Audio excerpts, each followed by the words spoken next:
আসসালামু আলাইকুম। আপনারা যারা ই পাসপোর্ট করেছেন, যারা কিনা ওই পাসপোর্ট চেক দিতে পারেন না বা পাসপোর্ট মালয়েশিয়া আসছে কিনা আপনারা কেউ যদি দেখতে চান তাহলে আমার এই ভিডিওটি দেখবেন।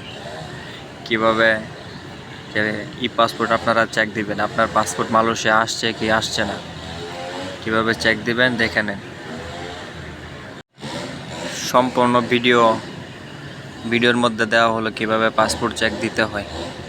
আপনারা আপনাদের পাসপোর্ট করার সময় যে ডেলিভারি স্লিপ দিছে, ডেলিভারি স্লিপের উপরে আপনাদেরও একটা ডেলিভারি স্লিপ নাম্বার দেওয়া আছে। ওই ডেলিভারি স্লিপ নাম্বার উপরে যে নাম্বারটা দেওয়া আছে ওইখানে আপনারা যে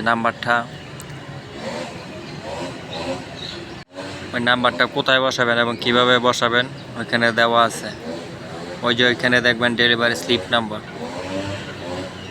ওইখানে আপনার নাম্বারটা যা যা দেওয়া আছে ওইটা ঠিকঠাক মতনে বসাইলে তারপরে ওই যে সার্চ বাটন আছে ওইখানে ট্যাপ দিবেন। ট্যাপ দেওয়ার পরে যদি আপনার পাসপোর্ট মালয়েশিয়া আয়সা থাকে, যদি এসে পড়ে তাহলে যে এখানে নাম দেখাবে, যে দেখেন আমারটা ইরফান আহমেদ সুজন দেখাচ্ছে, অতএব আমার পাসপোর্ট মালয়েশিয়া আসছে। এখন আমি যে কোনো সময় যে পাসপোর্ট গেলে আনতে পারবো। তার মধ্যে আপনি আবার পোস্টাল আজতে অ্যাপ্লাই করে তারপর পাসপোর্ট আনতে পারবেন।